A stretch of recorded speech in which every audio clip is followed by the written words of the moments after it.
Okay, so for those who joined late, I put the attendance register in the chat. Please make sure that you click on that link and complete the register. So today we are talking about information systems in business. Last week we did an introduction on how to navigate information systems as a first-year student, and we discussed a lot of things on how you must use your module outcomes as a guide on how you navigate the module. So today we are going a bit deeper into the first topic of information systems in business. This is a foundation that you need to have in order to understand the rest of the module content for INF1505. So yeah, I think it's important that you have this basic understanding. So just a reminder again about our rules of engagements in our sessions. Please switch off your video and mute your microphone. Make sure that you raise your hand if you want to ask a question. I encourage all of you to speak, but I know some people are shy. So if you have a question, you don't want to speak, you're more than welcome to just put your question in the chat. And I encourage all of you to feel free to participate. It's a safe environment, and we are all here to learn. So please feel free to ask questions and share information with one another as you are all doing the same module. I've already posted the attendance register on the chat, and at the end of the session, I will ask you guys to complete an evaluations form. But if you still have some technical challenges, you're not able to access the recordings, or if you have any challenges with Teams, you just need to send an email to the Western Cape Tutorial Center, this email address, ctntat@unisa. Then they will be able to assist you with any technical queries. Okay. All sessions are recorded, so you will still be able to access the recordings even if you miss a session. And I will also share a link to the YouTube playlist of the recordings so that you can access them later on when you're doing revision. Okay, before we get started with the topic, I just want to find out how did it go with assessment 2? I know you guys said it was due on the 17th of June.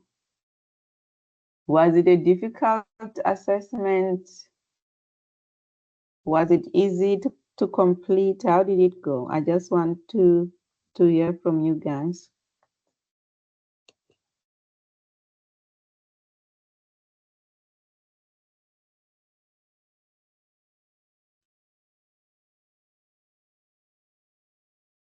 Anyone who wants to speak to me?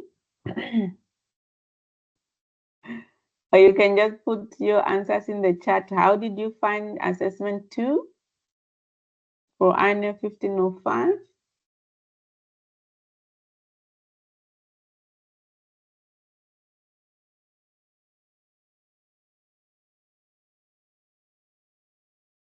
Okay, but I guess then everyone managed to complete the assessment, and I hope you managed to submit on time, because as we know that all the assessments count towards your year mark.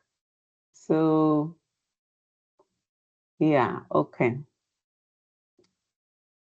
Tiabulela says assessment 2 was nice. Okay, so that's good. So it means it was easy for you. I'm glad. Okay, let's start with the topic for today, the fundamentals of information systems. So the outcomes of today's lesson, we want to be able to define management information systems and to explain the differences between computer literacy and information literacy. We also want to discuss the common applications of computers and computer systems and be able to describe the 4 major components of an information system. Okay, I see Tapelo says the only thing I found odd about assessment 2 was counting number of words used. Okay. That is strange. Was it on the quiz? I thought it was a multiple choice quiz. Is it not a quiz?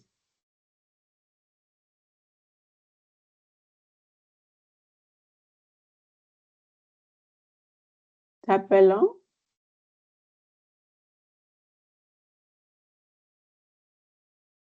Oh, okay. No, it's not a quiz. Okay.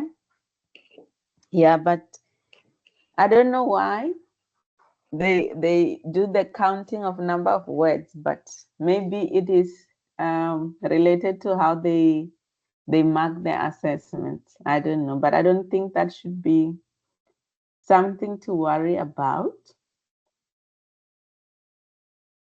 Okay, but I'm sure you passed it. So what is management information systems? So an MIS for short, this is what your textbook talks about. An MIS, it's short for management information system. It is a computer-based system that collects, organizes, stores, and analyzes data and information to support managerial decision-making within an organization. So it is important that you guys understand this definition so that you can be able to understand the concepts related to management information systems. So if you look at the words in bold there, is that the MIS collects data and it organizes and stores data and also analyzes. So it is a system that is used to do these functions in any organizations that use a system. This is the main functions that an MIS is used for, and we'll talk more about that later on. So it is designed to provide managers with timely, accurate, and relevant information necessary for planning, organizing, and controlling business operations. So there are many examples of management information systems through all industries that we can think of, whether it is in education, in retail, in banking. All of these organizations use some type of management information system, but the most important output from these systems is that the information is used by management to make accurate decisions for planning, strategic planning in the organization, for controlling business operations. So they are dependent on that data that is collected by the MIS. So let's look at some characteristics of an MIS, first we said data collection. So the management information system collects data from various sources. So within the organization, it could be transactional systems or operational databases, and also collecting data from external sources. When we talk about internal sources, it is from people or products within the organization. External, it's people outside the organization, like suppliers, customers, distributors, etc.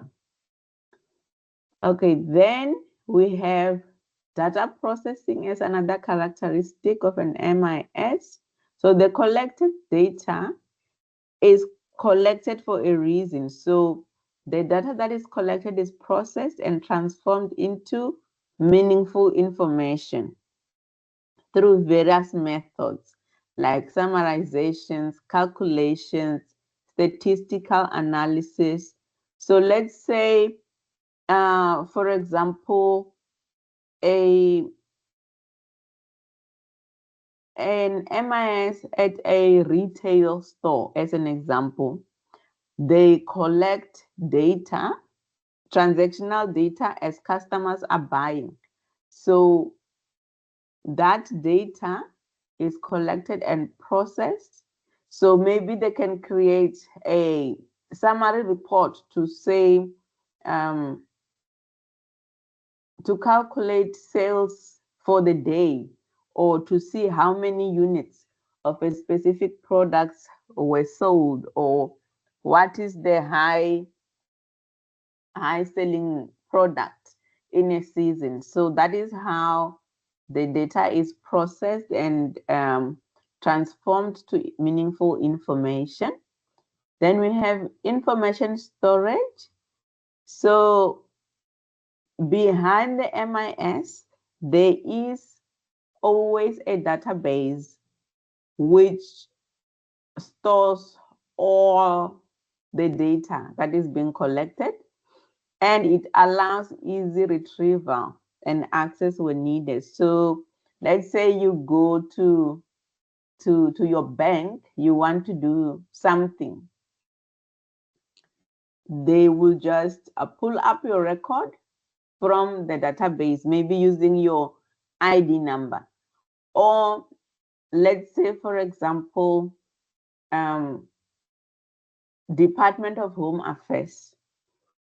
If you are a South African citizen, you are registered at birth, you probably have an ID number there. So when you need anything at the Department of Home Affairs, you provide your ID number, and then they will pull up your record, and they will have all sorts of information about you. So that is what it means when we're saying that the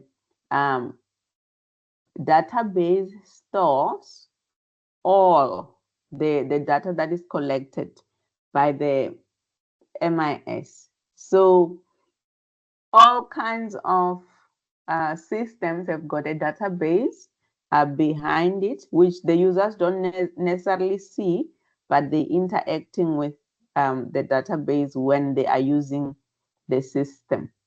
Then we also have information presentation.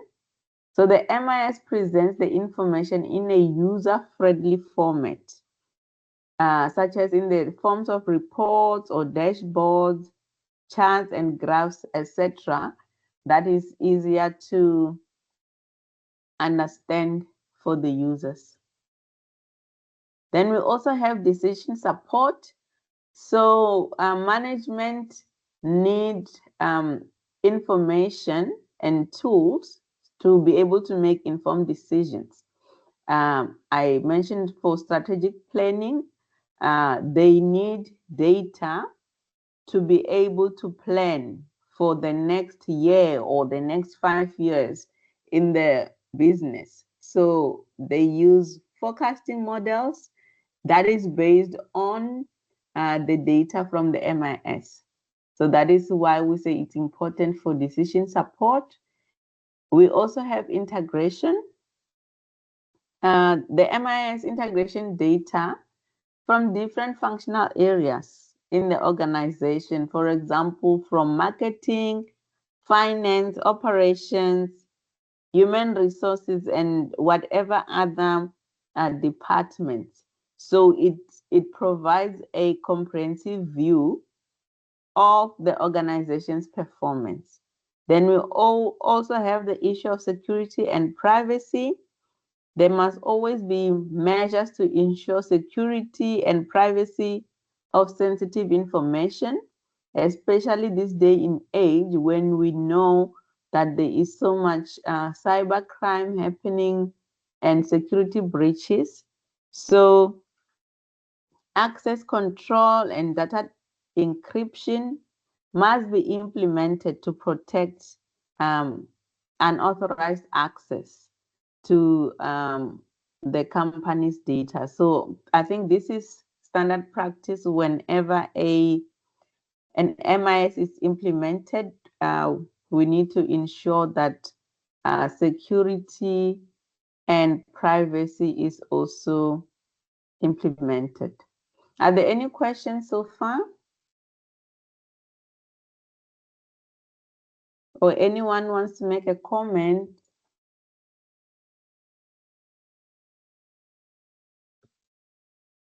No, okay. I see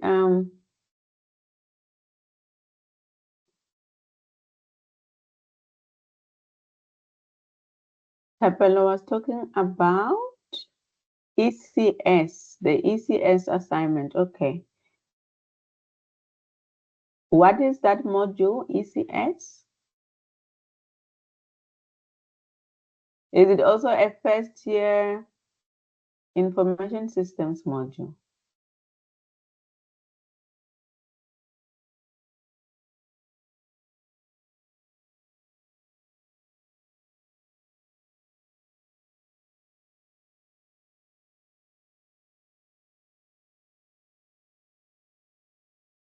Okay, you guys don't want to talk to me. You must feel free to speak up, then we can make it interactive. Okay, but anyway, it's fine. So can you guys name a few examples of management information systems? Maybe a system that you have interacted with, or any system that you have heard of, you know about. You can just put your answers in the chat. Oh, okay, so it's economics. Okay, thank you. Any examples of management information systems that you know of?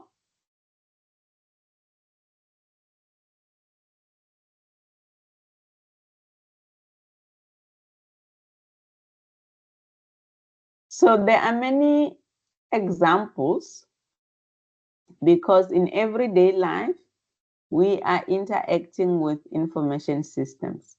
So if you just think about your day-to-day activities, let's say you going to buy a few groceries at Checkers or Pick and Pay, whatever supermarket. When you go to pay at the teller, there is a point of sale system that they use at the shop. Any retail shop has got a point of sale system. Then that system is a management information system because that point of sale system at the retail shop or supermarket, whatever supermarket, it collects the data about the products that you as the customer is buying.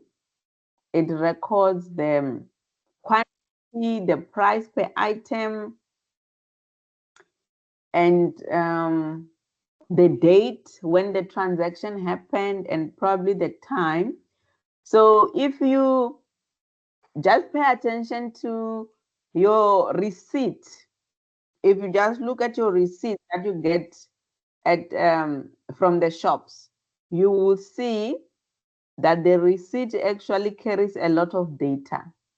So the data about the product you bought, the price for each item, how many items you bought, the quantity.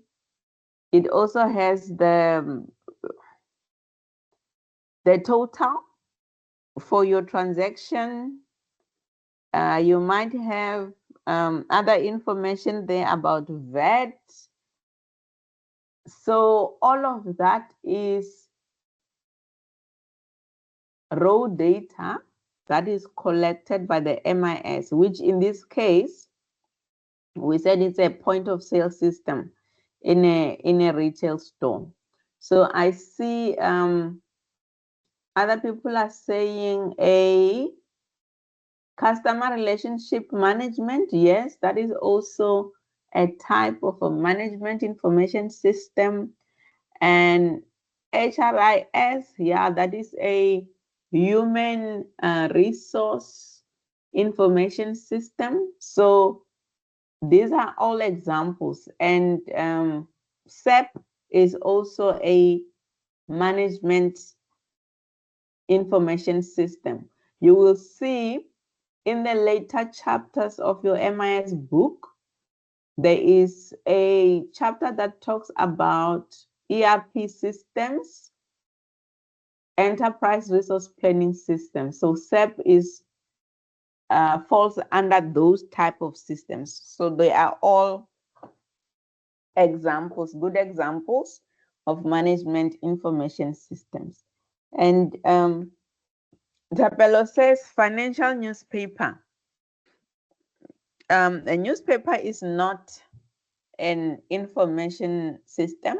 Remember, if we go back to our definition of what an MIS is, we said it is a computer-based system that collects, organizes, stores, and analyzes data.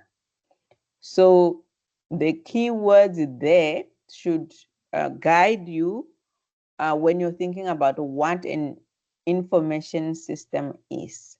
So thank you guys for all your examples.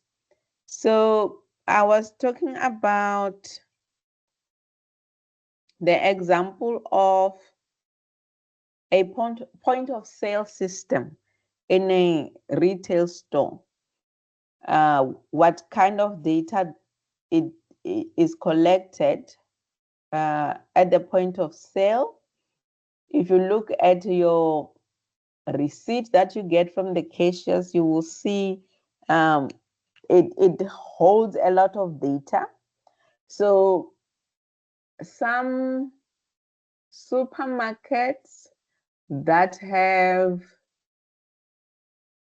what are these called? Loyalty programs, like the Clicks Club card or Pick and Pay Smart Shopper. You would see at the bottom of your receipt that they also show you your Smart Shopper number, your Smart Shopper points, how many points you have, how many points you earned, things like that. So all of that is data that is later processed into meaningful information for decision making. So next time you go to a supermarket, just keep that in mind.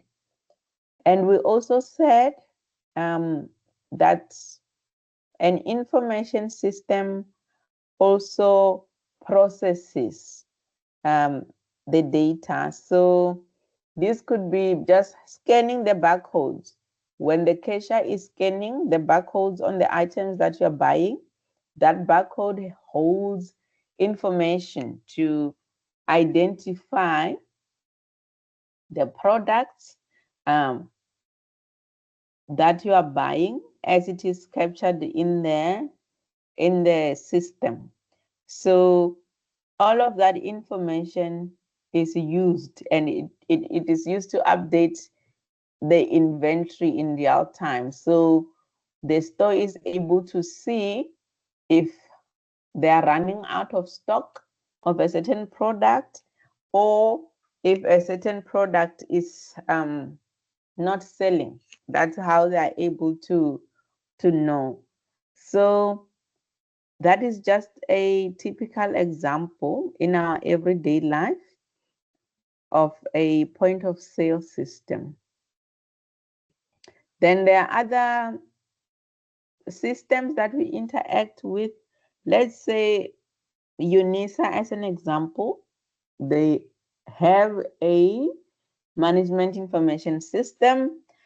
So as a university, they need to store all student related data in a database. So you are a registered student. Probably in the beginning, you had to complete an application form before you were registered. That application form was used to collect data from you as a student, typical data like your personal information, your ID number, language preferences, etc. All of that information is then stored in the database. And as you were accepted into the program you applied for, then there is more data that is collected. Your modules that you are registered for the year of 2025, those are also recorded in the database. Each time you do something, you submit an assessment, all of that is recorded. So that is how an MIS is used in a university setting. Then they would use queries to be able to draw certain statistics to see how many students are registered for information systems in 2025, as an example. So they will be able to draw a query from the database to get that type of information. And also more detailed information like how many students passed this module, a specific module, how many students failed a specific module, and so forth. So that type of analysis can be done based on the data that is collected in a management information system. There is another example about Teletech in your textbook, which is a textile company. So this one stores data on the products, suppliers, sales personnel costs, etc. So yeah, you can go see more examples in your textbook. But basically, an MIS can be divided into the typical business operations. For example, sales. So when you go to buy something at Pick and Pay, that is a sales transaction. And then there is another part of the MIS which does not deal with the customer directly. So let's say the production.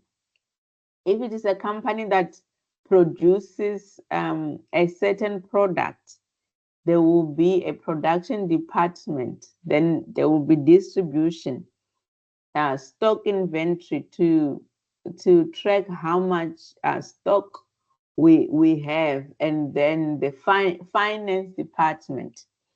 And obviously the management reporting. So all of these are part of a management information system. So you may find that in an organization, if one person works in sales, they won't necessarily have access to finance information, although they are working in the same system. So that is why user authorization is important, so that people only have access to the information that they need to do their job, and to also protect confidential company information. Okay, we'll speak more about that later. Then in our daily life, computers and information systems are all around us.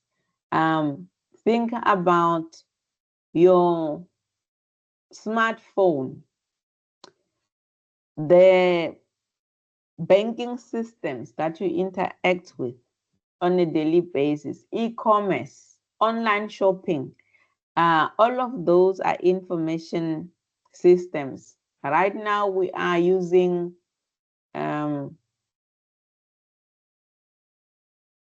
Teams for online classes. You're using my modules to get all your learning content and interact with your lecturers, your tutors, your fellow students. So all of these are types of information systems that we're using in our daily lives. Then we have the question about information systems versus information technology. Can anyone tell me what is the difference?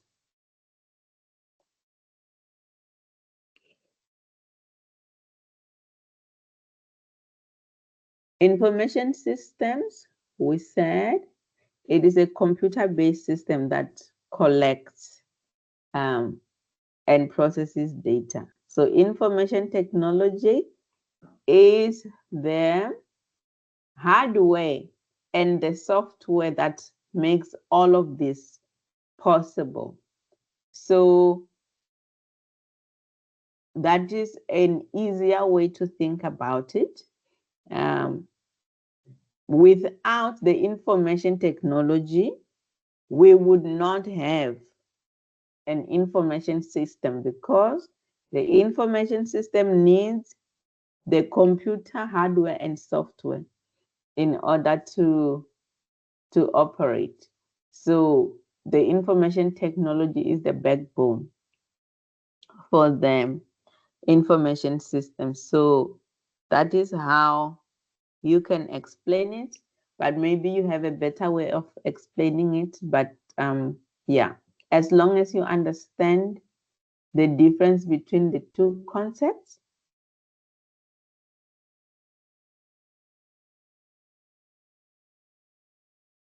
Next, we have computer literacy and information literacy.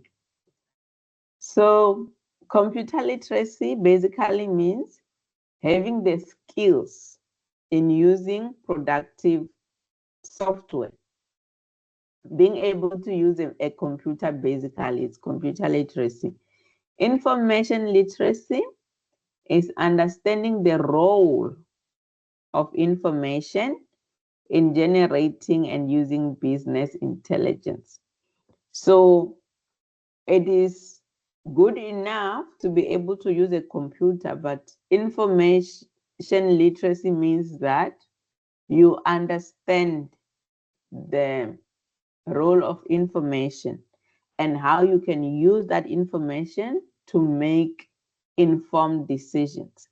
So part of the main functions of an MIS is to support management decision making. So business intelligence provides the historical, current, and predictive views of the business operations based on the data that is collected in the MIS. So this gives an organization a competitive advantage in the market. So based on the data, management can be able to forecast for next year or the next 2 years, looking at the data and various factors about what is happening in the market and be able to make good decisions on where they want to take the business in the next year. So it's very important for decision making. Can I get some comments from you guys? Any comments or questions up to here?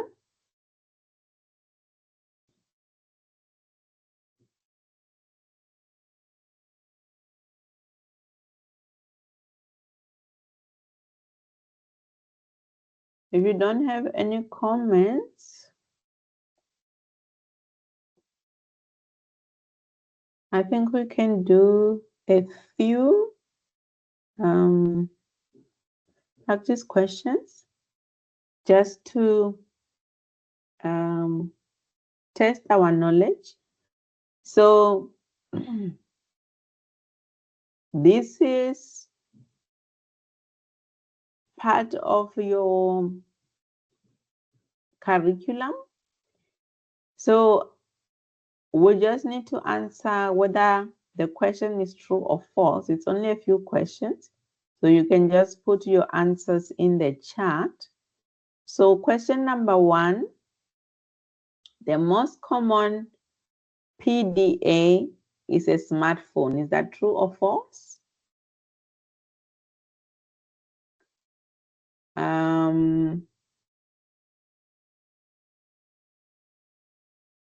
Okay, examples of management information. SEP, yes. That is a good example. Thank you. Okay, so now what I need you guys to do is to answer the questions on the slide. Question number 1, the most common PDA is a smartphone. Is that true or false? You can just indicate in the chat if it's true or false, what you think is the answer. You should have done this already.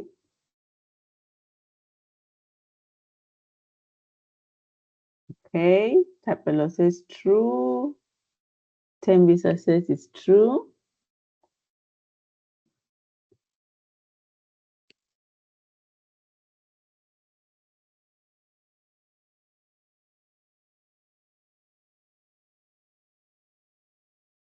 Others, what do you say?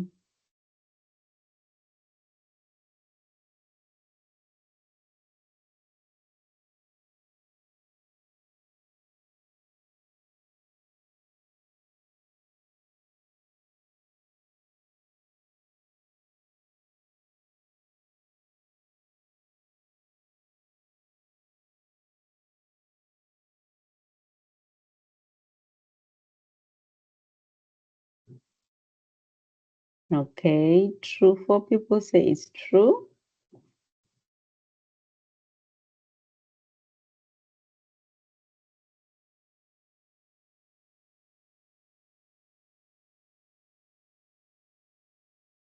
Good, that is the correct answer.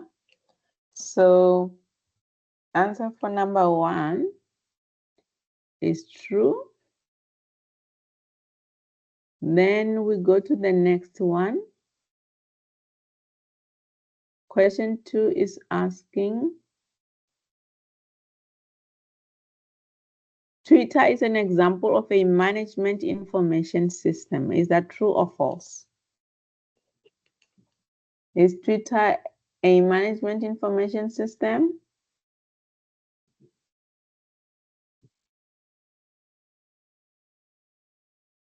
False.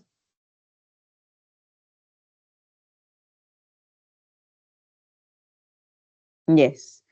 So Twitter is not a management information system.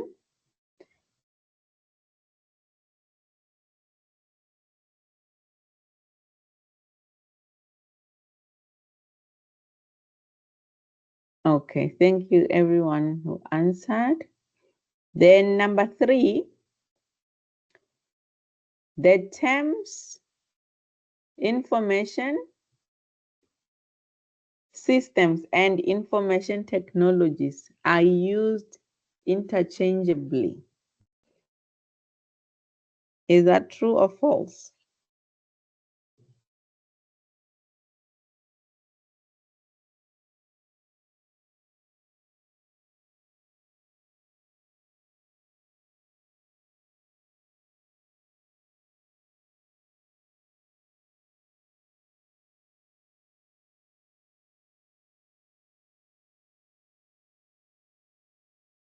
Okay. Yes, I see 3 people saying it is false, 4 people saying it's false. Yeah, the two terms don't mean the same thing, so they can't be used interchangeably. Then number 4, skills in using word processing software are an example of information literacy. Is that true or false? Using Microsoft Word as an example, is it information literacy?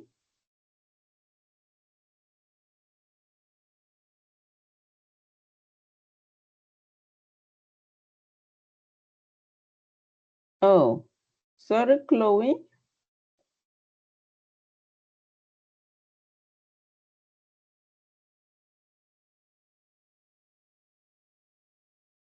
Tembisa says number 4 is true. Skills in using word processing software are an example of information literacy.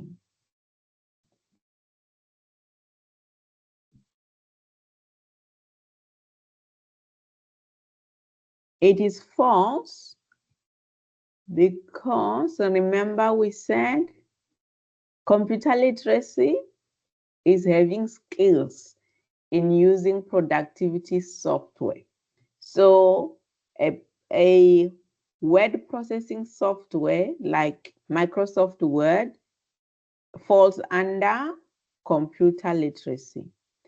Information literacy means understanding the role of information. So anything that has to do with software, it falls under computer literacy. So that is why we're saying number 4 is false. I hope you understand. Okay. Next one. Question 5. Business intelligence includes historical views of business operations.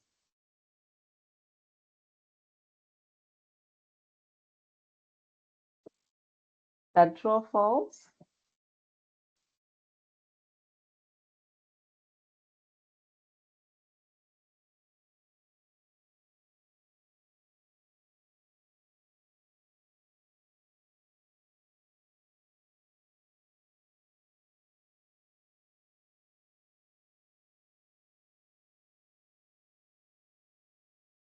So 5 is true. Business intelligence includes historical views of the business. We spoke about it here. It provides historical, current, and predictive views. So that is why we are saying it is true. Does that make sense? Okay. Then number 6, computers are most beneficial in transaction processing operations.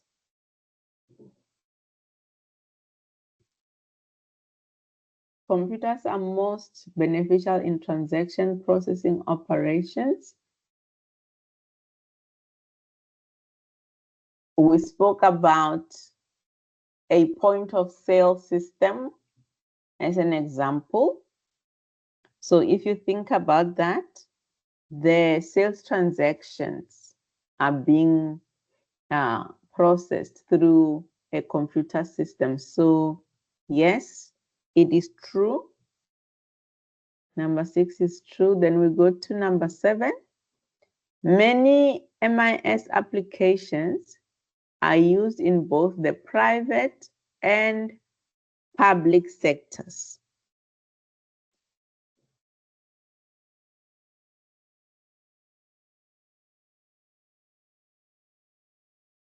Tapelo says it's true. Yes. MIS applications are used in both the private and public sectors, so it does not really matter. Government uses MIS systems as well. I gave a system, an example about the Department of Home Affairs system. That is a public sector.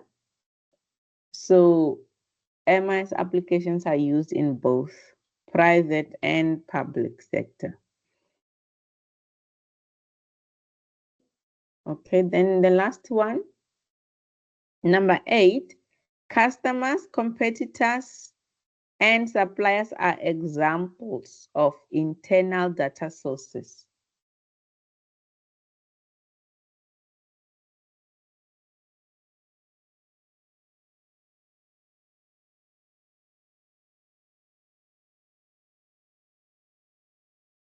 Internal data sources.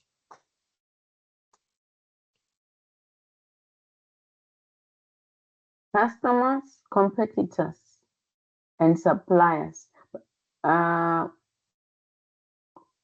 Competitors are external. Suppliers are external. So I would say this is examples of external data sources, not internal. Okay, thank you, Tapelo. I see you changed your answer there. So for number 8, we will go with false because customers, competitors, suppliers are external to the business, not internal. So that is why we are saying it's false. Okay. Thank you, guys. Then we'll go to the next topic.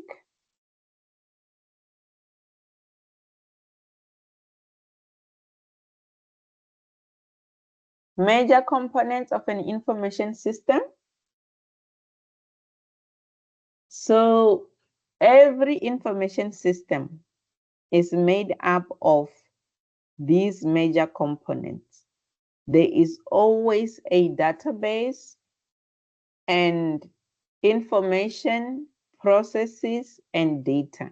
So these are the 4 major components of any information system. And you need to understand each one of them. I'm not going to go through all of them in detail. You can get the detail in your textbook, but just a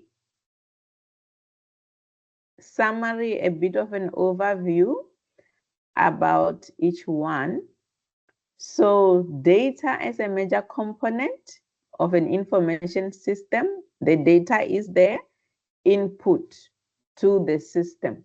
So data that is collected from customers through application forms or data that is collected from the point of sale system, that is the input into the MIS. Sources of data can be external or internal. We had a question now about examples of data sources. So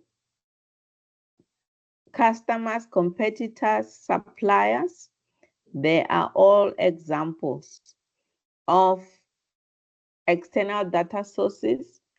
We can also have other systems as data sources. Maybe there is a separate HR system that the point of sale needs to integrate to, so that they can know who is the cashier that served you when you did your transaction on a certain date, so that they can be able to trace back.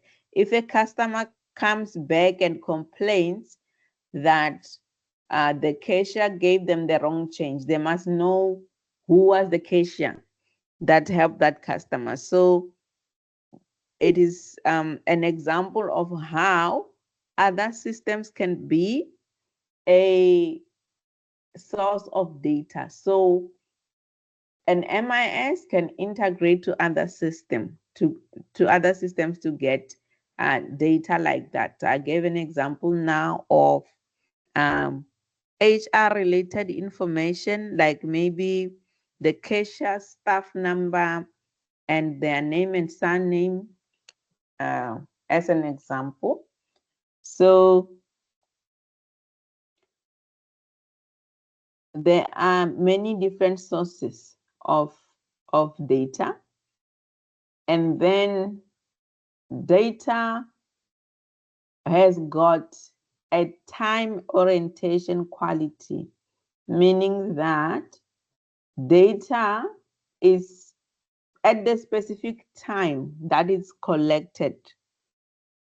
So let's say data that was collected in December 2024 may have changed now in June 2025. So let's say data like the price of a loaf of bread in December 2025, maybe it was 15.99, but now in June 2025, the same bread, the same brand is now 18.99. So that's why we're saying data is also time sensitive. It can be aggregated and disaggregated, meaning that the data can be used in calculations and to create statistics from the MIS, to create graphs and a graphic representation, so that the data is easier to understand in a meaningful way for management. So that is what the data is used for. Then we have another major component, which is the database. The database is the heart of an information system. So earlier I said that the database is used to store. It is used for storage. So if you think about an Excel spreadsheet, for example, I'm sure all of us have used Excel before. So if you just imagine that Excel spreadsheet as a database, and you have got many columns. Columns could be different types of data that you are collecting about customers or products. Let's say, for example, you have different fields for a customer name, customer ID, phone number, customer address. All of those are different data fields, and then in your Excel sheet you have the rows, which are the data elements, the different customers. So that is an easier way to understand what a database is. So in information systems, it is much more bigger. It is at a much bigger scale than the Excel spreadsheet example, but that is how you can imagine it, that you have got this database which is made up of many tables based on what type of data is being stored in the database. So the database collects all the relevant data and it is organized in a series of integrated files. So maybe we have a file for customers, we have a file for products, we have a file for stock or inventory. So all of those would be different tables in the database that are integrated so that they are all linked together. Then we have the database management system, which is used to manage the database, for example, Oracle. So all of this happens in the background of the MIS, so the user does not see the database, although they interact with the database through the user interface. They don't see the database, but they interact with the database. This reduces personnel time that is needed to gather, to process, and to interpret data manually. That is why we have all these files integrated in the database. You must let me know if you don't understand. I'm trying to explain it in simple terms. So yeah, that is how I can explain the database concept. Then we have process as a major component of an MIS. So processes generate the most useful type of information for decision making. So activities that are performed in a sequential order in the day-to-day running of a business. So let's say there is a process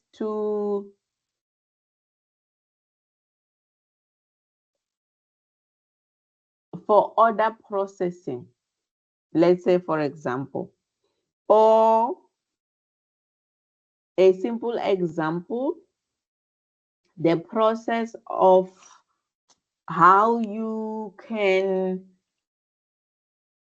send money from your banking app. Let's just take that example. Or the process of how a customer can withdraw money from the ATM. So behind those buttons, there is a process that was designed. So first, a customer must insert the card in the ATM.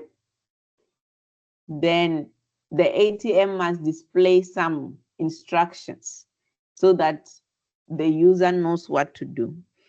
It will give different options on screen. Then depending on what you want to do at the ATM, you as the user, you will select you want to withdraw cash. Then the next screen must come up and ask the user to select an amount or enter their own amount. And then you follow the next step based on the prompts on screen. But all of that is a process.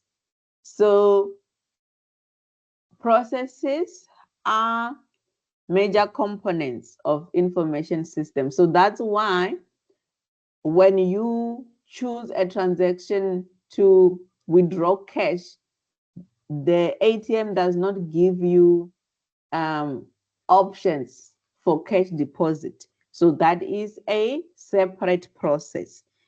So every time you interact with systems, you must think about it in that way. What am I interacting with? Is it an MIS? Is this a computer user interface that I'm interacting with? But behind all of that, there is a process designed and built in so that the MIS does what it's supposed to do. So lately, there is a lot of self-service terminals at fast food places. Like if you go to a McDonald's or a KFC, you can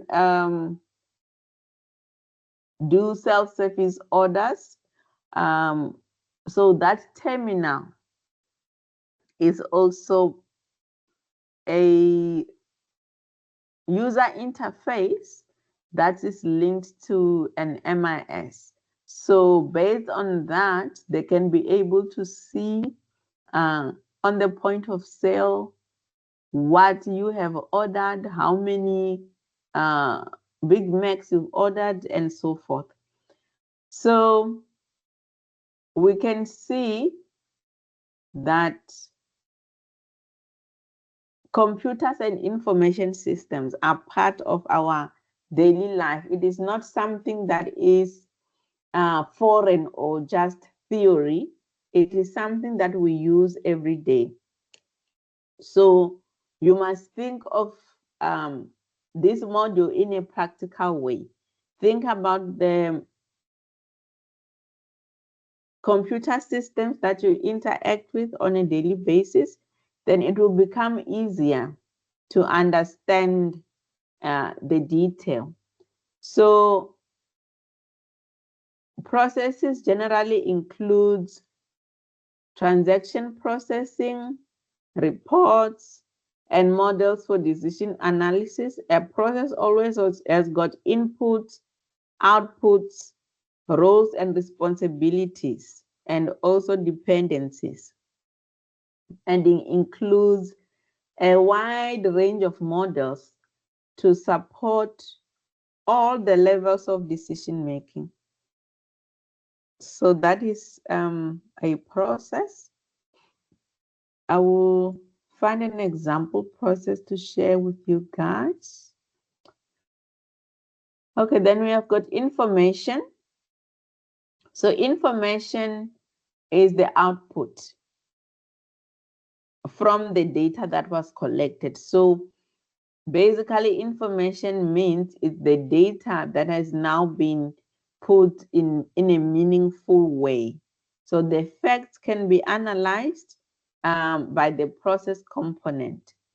And there are some factors that affect the quality of information, timeliness, integration with other data and information sources, consistency and accuracy, and the relevance of the information. So you can go read more about that in your textbook. And then there is the graphical user interface. So the graphical user interface is the menus, the screens that you interact with as a user, the buttons that you click on to select something, the menus, the drop downs. So that is the graphical user interface. Right now we are working on Microsoft Teams. The graphical interface is the screen that we are working on. You can see there are different buttons, different icons. You can click the camera button. If you want to switch on your camera, you can click the mic icon to switch on and off. You can choose if you want to raise your hand or choose the emojis for a reaction. So this is the graphical interface. It makes it easy for users to interact with the system. So in the example of an ATM, the graphical user interface is what you see on the screen. The options that are brought to you as the user, and you are able to select whether you're using it's a touch screen or you have to press buttons on the sides, but that is the graphical user interface. The user is able to read the instructions and just interact with the system without having to really think hard about what they need to select. If you look at the apps on your smartphone, all of them have got a graphical user interface to make it easy for you to use the app. So you can just go look at that and see how the user interfaces for different apps look like. So if we take WhatsApp, for example, as a graphical user interface, you look at that and how it differs from, let's say, a banking user interface, for example, then you will be able to understand what we mean by the graphical user interface. So the ultimate goal of an information system is to generate business intelligence. So this is based on the data that is collected. And I've spoke about this many times. I'm sure by now you understand what we mean by that. The main goal is that business intelligence helps management to make decisions about the business. So that is why the data is used from the MIS. Are there any questions so far? I feel like I've spoken a lot.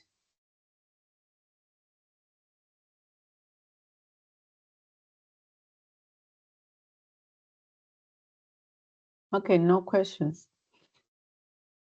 Then there are other topics that you can go look at before we get to the 5 forces model. There is quite a lot of content. Remember last week I said to you, there is a lot of theory, but you don't need to read each and every page. So if you look at your textbook, there are sections that has got a lot of information, and they give example case studies and other information that is just examples. So you must refer back to your module outcomes to know what do I need to read in this section. So there are some other things that you need to know, like what is the importance of information systems. And that section talks about the different types of information systems, like the HRIS that someone mentioned, which carries personnel related information, other types of information systems like the logistics information systems, manufacturing information systems. So I'm not going to go into detail about that. You can go and read about it in the textbook. I'm not saying it's not important, but you can go look at the module outcomes and see if you need to read through that in detail. Then they also give many examples.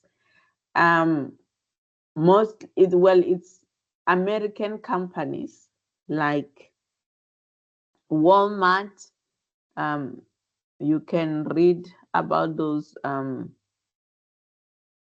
case studies, but I think we need to talk about Porter's 5 forces model.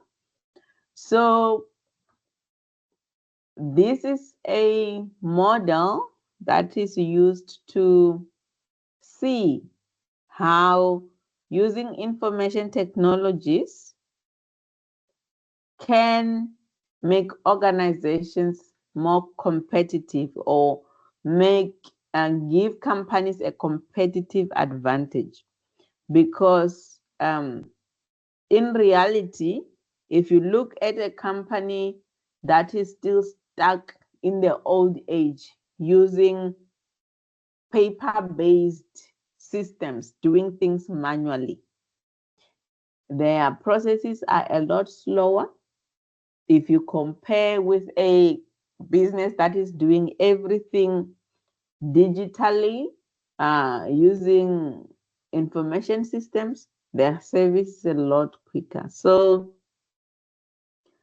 that is what Michael Porter is saying in this model. So it is used to measure how information technologies offer competitive advantage to a company. So there are a few factors that Michael Porter looked at. He was an American professor, I think, from Harvard Business School. So he came up with this 5 forces model. So why organizations need to use this model is that it helps organizations to reduce costs of products and services, and it can assist them to differentiate themselves from competitors. So that is why information technologies are important in organizations. So the factors that Michael Porter talks about that must be taken into account is the buyer power, supplier power, threat of substitute products and services, and the threat of new entrants to the market, rivalry among existing competitors. We can look at that in detail. So this is the diagram. I'm not sure if it is clear on your side, but this is the diagram showing Michael Porter's model, that it includes the buyer power, supplier power, everything that I have mentioned. So in this diagram, it is just giving you a summary. It's not very visible, but anyway, the detail is there. So suppliers have got a higher power when customers have got fewer options. So what that means is that if a company is a supplier of, let's say, something that is rare, like, I don't know, let's say Coca-Cola, for example, they were the only company that is producing Coke, the black cool drink. So as the years went by, then Pepsi came into the scene. But it means that Coca-Cola had a higher bargaining power because they were the only one supplying that product. So customers could only come to them. But when the customers have more options, they can get the similar type of drink from different suppliers. Even stores have their own no-name Coke type of drink, which is much cheaper. So that is what bargaining power means. So all of this affects how the suppliers, how much money the suppliers are making from a product, because now the customers have got more options. So that's why companies are always trying to stay ahead of their competitors and offer a better product, offer a better service than their competitors. Then there is always the threat of new entrants in the market. If a new company enters the market and they're selling their product cheaper, customers will always go for the cheaper products. So those are some of the threats in the market, and the 5 forces that influence the business environment according to Michael Porter. So you can go read all about it, but this is what this diagram means. So if you can understand supplier power, buyer power, potential threats from new entrants to the market, and threats from substitute products or services, then you will be able to explain the 5 forces model. So buyer power, according to Michael Porter, is when customers have many choices. So if customers can choose, like if you go to buy bread at a supermarket, there are so many different brands of brown bread. There are many choices to choose from. So that is buyer power. Customers have many choices to choose from. And buyer power is low when there are few choices. So maybe you don't just want to buy a normal loaf of brown bread. Maybe you want a gluten-free type of brown bread, as an example. Then there are a few choices. Sometimes you won't even get that at certain shops. So that is what buyer power means. So it limits buyers' choices by offering services that make it difficult for customers to switch.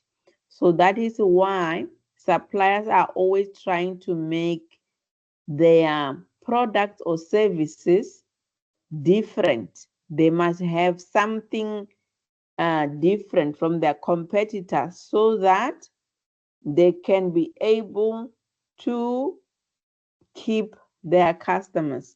So that is where brand loyalty comes in. So maybe you are someone that's always been buying Albany bread because you like the taste or whatever, even if the brand raises the price or the shop raises the price, you will stick to that same brand because you like what they offer. But with other products and services, we see that customers have got so many choices. Let's say the car insurance industry, for example, there are so many choices out there. And most of these insurance companies are offering products that are similar. If it is comprehensive car insurance, maybe the only thing that differentiates one company from the next, it's something very small that you won't even need. So in that case, customers have got a higher buying power because there are too many choices. Then supplier power is when customers have fewer options. Let's say with the electricity situation in South Africa, we don't have a lot of options. So Eskom is the main supplier of electricity. So in this case, the supplier has got higher power because customers have got fewer options, unless you are someone that can afford to have solar power at your house or use something else. But that is an example of supplier power. It is low when customers have more options. So when more electricity suppliers, different types of energy, like more solar power that is coming in to the grid, that is more entrance to the market, it brings down the supplier power. And then the use of information systems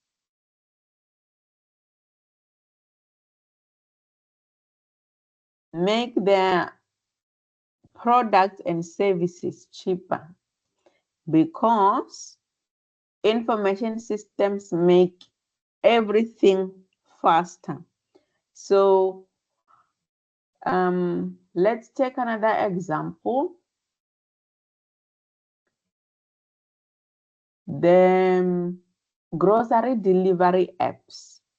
Let's say Checker 6060 or the Pick and Pay ASAP. They're offering the same service, but each one of them tries to put something to differentiate themselves. So maybe if you are a loyal customer to Pick and Pay, you will choose them because maybe you want a specific product that you can only find from them, or maybe their delivery is free as compared to other providers. So simple things like that, it's what influences the buyer power and the supplier power. So let me know if you understand or if you have any questions. Then we have threat of substitute products or services. This is high when many alternatives for an organization's products or services are available. And adding services to make the organization more distinct adding fees to discourage customers from switching. So here we can look at mobile network providers like Vodacom, MTN, Cell C, all of those. And the other one that just disappeared. So many of these companies, they would put penalty fees for ending your cell phone contract early or moving your contract to another provider, something like that. So those type of fees are to discourage customers from switching to a different supplier because there is a threat of the substitute products and services. Customers are always looking for something better or something cheaper. Then there is always the threat of new entrants in the market. So the threat is low when duplicating a company's product or a service is difficult. And using focus strategies to ensure that the threat remains low. I just read an article today about MultiChoice, that their subscriber numbers are dropping rapidly because of streaming services. So customers are leaving their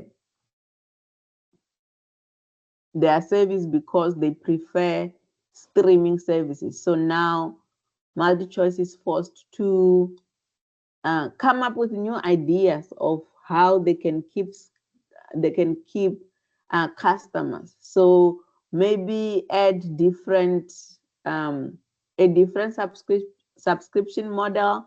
Maybe they have a package for sports channels only, things like that. So the threat of new entrants. So 10 years ago, there was no streaming services like we have today. So they are forced to change their business model because now people can choose where they want to watch content, whether it is on Netflix, Showmax, or whatever, or even on YouTube. So customers want a different product. So that forces existing companies to change their business models because of the threat of new entrants in the market. Can you guys think of any other examples? I like to give South African examples because it's what we can relate to. Whereas I see in your textbook, it's a lot of American companies. So I hope it makes more sense when we're speaking about companies that you know of in South Africa. Do you guys have any other examples of where you have seen this play out, the threat of substitute products or services, or the threat of new entrants to the market?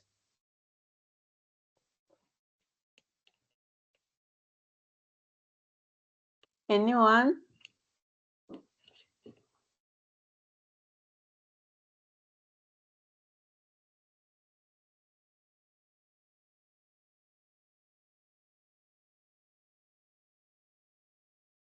Okay, then Tawang says Pepsi.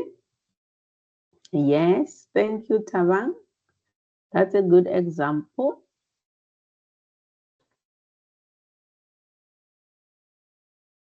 I don't know if you guys remember back in the day, not giving away my age, but there used to be video rental stores that you would go and hire DVDs for 2 days or so, and then you watch it and you return it back. I forgot what was the name of that company, but all of those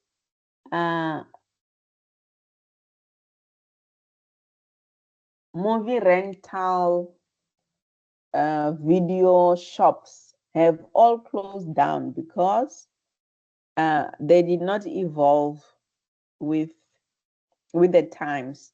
So as they saw streaming services coming in, they could have come up with new ideas. Tapelo says Musica. Yes, Musica store has also disappeared. Mr. Video, yes. Mr. Video, that was the DVD rental shop. Yeah, and Musica. So that is typical examples that we have seen. And it is strange because when you just notice that this store has closed, you don't really think about the reasons. Why did the store close? But now we know that it is because there's been new entrants to the market. Music has moved to digital platforms. People are not buying CDs and DVDs anymore. So that is why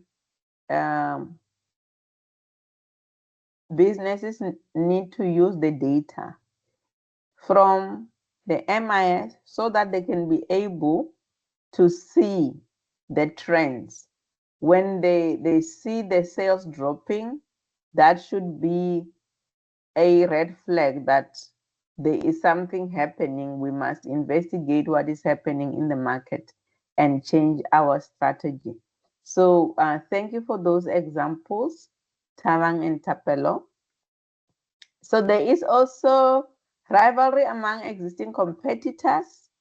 It is high when many competitors occupy the marketplace position, and it is low when there are few competitors. I gave an example of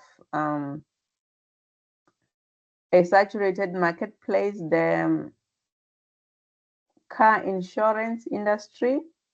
There are many competitors in that space, but lately there are new companies that are doing car insurance differently. So you've probably heard of Naked Insurance and Pineapple. They are new. They are the new entrants in the car insurance market, and they are trying to offer a better product to the customers and a much more easier way to do insurance. So that is just an example there. Okay, I think we are almost done. Just some review questions, then we are done. According to Potter's 5 forces model, which power is high when customers have fewer options and low when customers have more options? So you look at the options and then you choose the correct answer. Is it option 1, buyer power, option 2, prospect, 3, user power, or 4, supplier power? Oscar says it's buyer power. Tapelo says buyer power.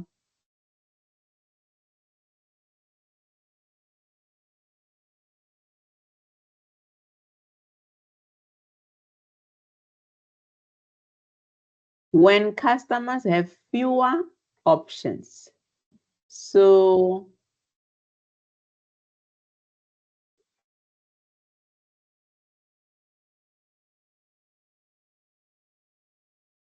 supplier power is high when customers have fewer options.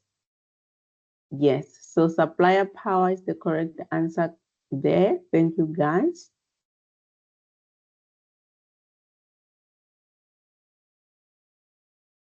Question 2, a typical PDA includes an external monitor, an address book, a mouse, an external keyboard. Which option is the correct answer here?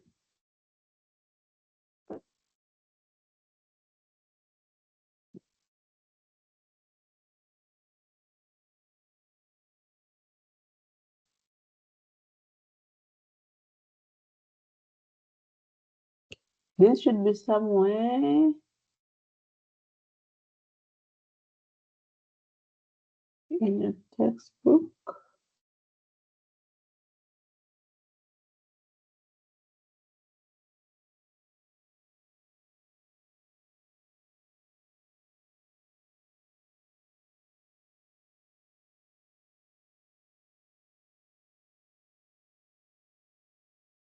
Hmm.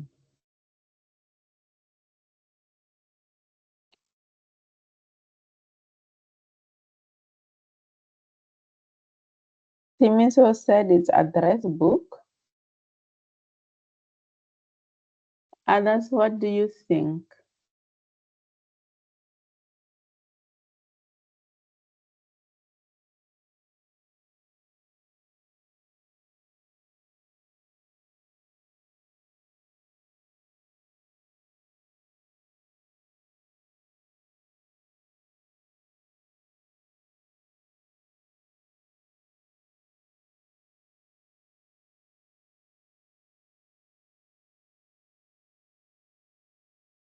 Hmm. I'm trying to look for the answer, but it's fine. I see you guys are saying address book. I can't find that in your book. Is it somewhere in chapter 1?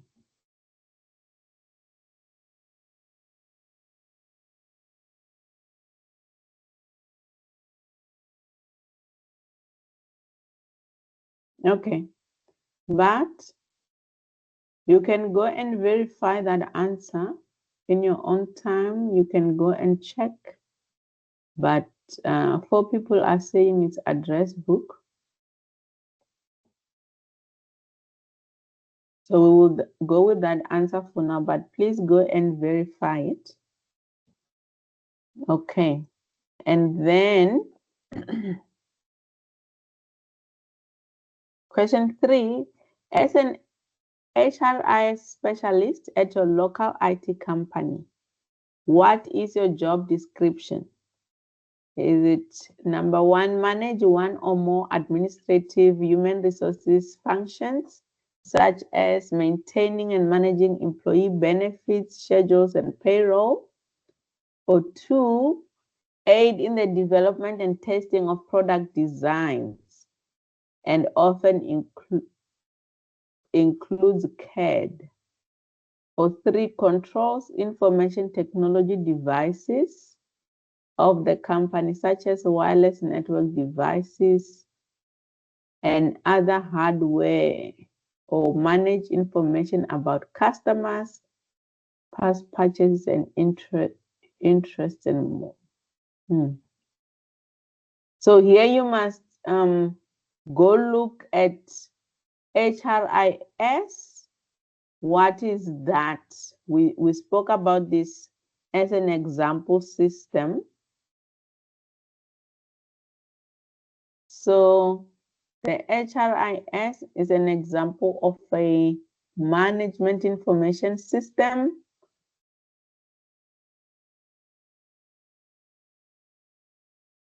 It stands for Human Resource Information System. So this type of system carries personnel data.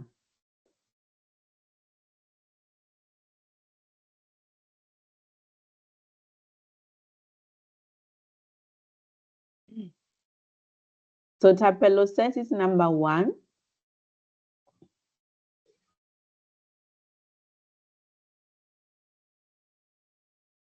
Sibusiso says number 3. Number 3 is control information devices of the company, such as wireless network devices and other hardware.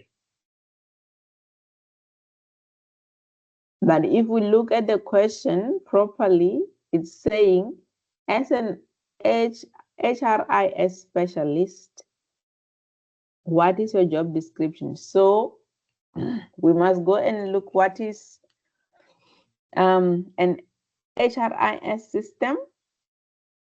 We said it is a type of MIS that is designed to carry personnel related information. So staff information, human resources information.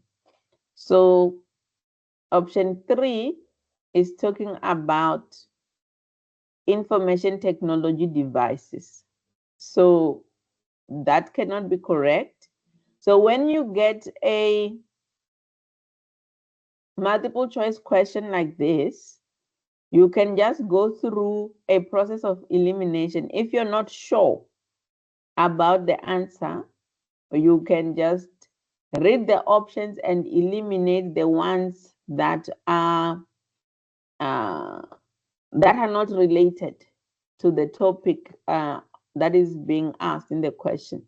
So manage information about customers and past purchases, option 4, already we can exclude that because it's talking about customers and purchases. We already know that the HRIS is a system used for personnel, human resources. So the most appropriate answer here would be option 1, to manage one or more administrative human resources functions, such as maintaining and managing employee benefits, schedules, and payroll. All of those functions are done in the HRIS. I hope that makes sense. Yes, Tapelo, that is correct. So it is all about HR workflows. So you need to read the question and understand what is being asked so that you are able to choose the correct answer.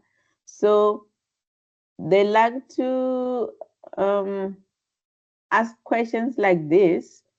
It is confusing in a way, but you just need to read the question properly and read it again the second time so that you understand what is being asked. Okay, that is all the review questions. Do you guys have any comments or questions?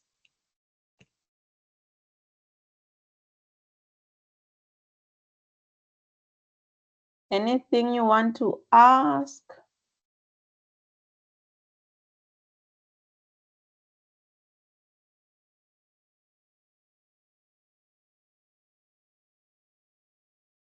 Okay, all good. Thank you, Tabang. So last week I did mention that if you have any questions or you need assistance with your studies, any of the first year information systems modules, you can contact me. There is my email address. It is also here in the chat. If you go to the top, then you can contact me for a one-on-one consultation. Then I will be able to assist you on Teams. If you have any questions or you need any guidance, you can contact me there on that email address, or you can even contact me on the Teams chat. Then I will book a 30-minute consultation with you. So you don't have to struggle on your own.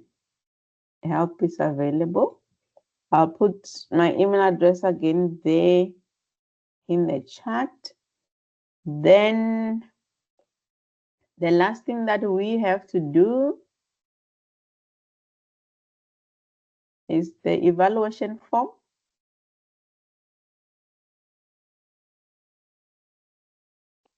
I'll put the link here in the chat.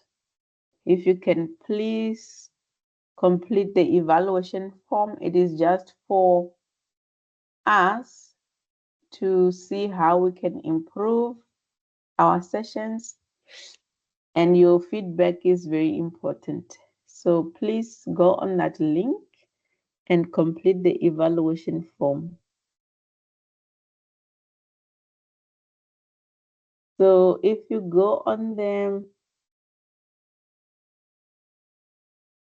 that link for the evaluation form, it is not a lot of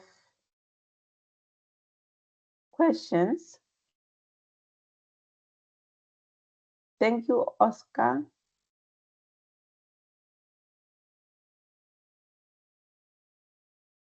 So on the evaluation form, you just click Start Now. It is a white button at the bottom. It's not very visible, but at the bottom of that screen, you'll see there's a Start Now button. You click on that, and then you can complete the questions. Let me share so that you can see what it looks like.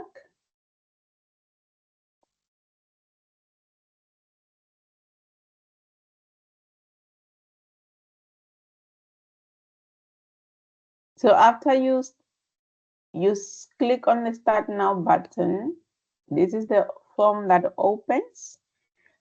You just complete the details. So your student number, you put your student number there. The name of the facilitator, my name is Dondani Moketi. So you select that second one there. And then which device did you use to join the workshop? Did you use your laptop, your phone, tablet, desktop, whatever device that you use to join? Please select your device. This just helps us to know how the students are connecting, and then rate the workshop content, whether you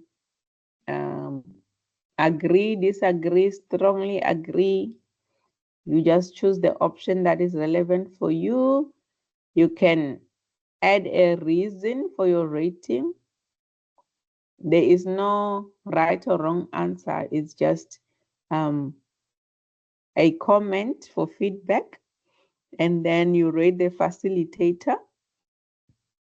And then you can also put a comment there. And how did you find the overall workshop?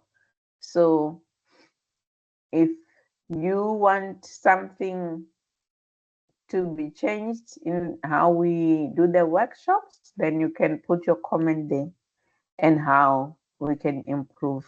When you're done with that, then you just click submit. And then that is it for today.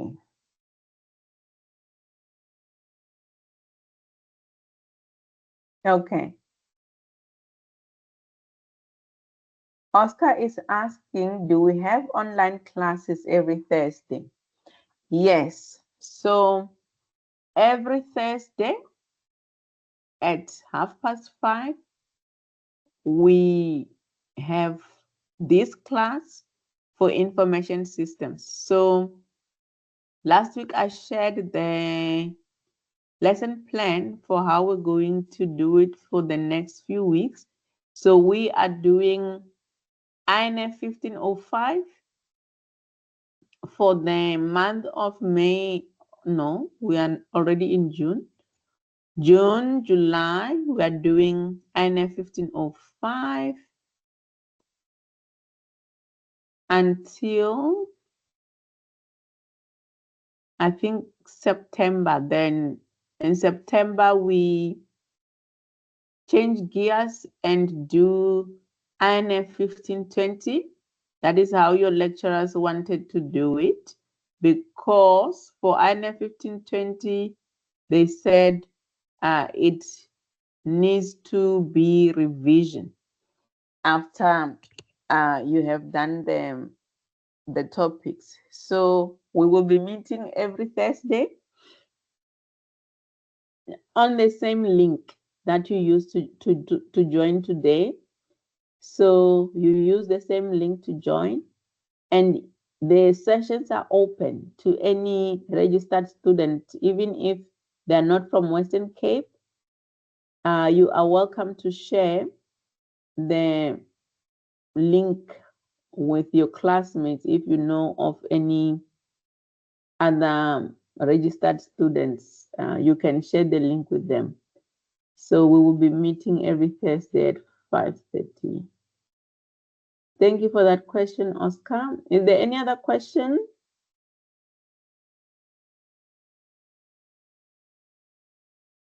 Okay. Thank you, guys. Thank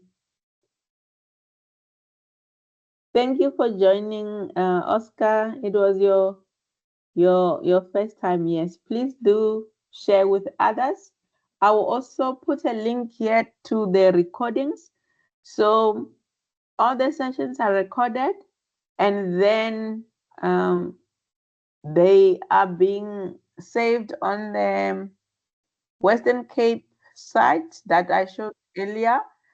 There is also a YouTube playlist. So every week the playlist is updated with the lesson. So you can go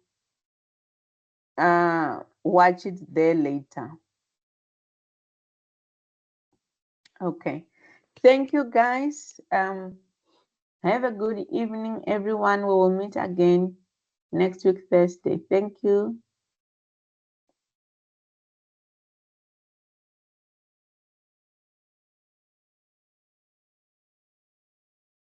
Okay, bye, everyone. Have a good evening.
Then,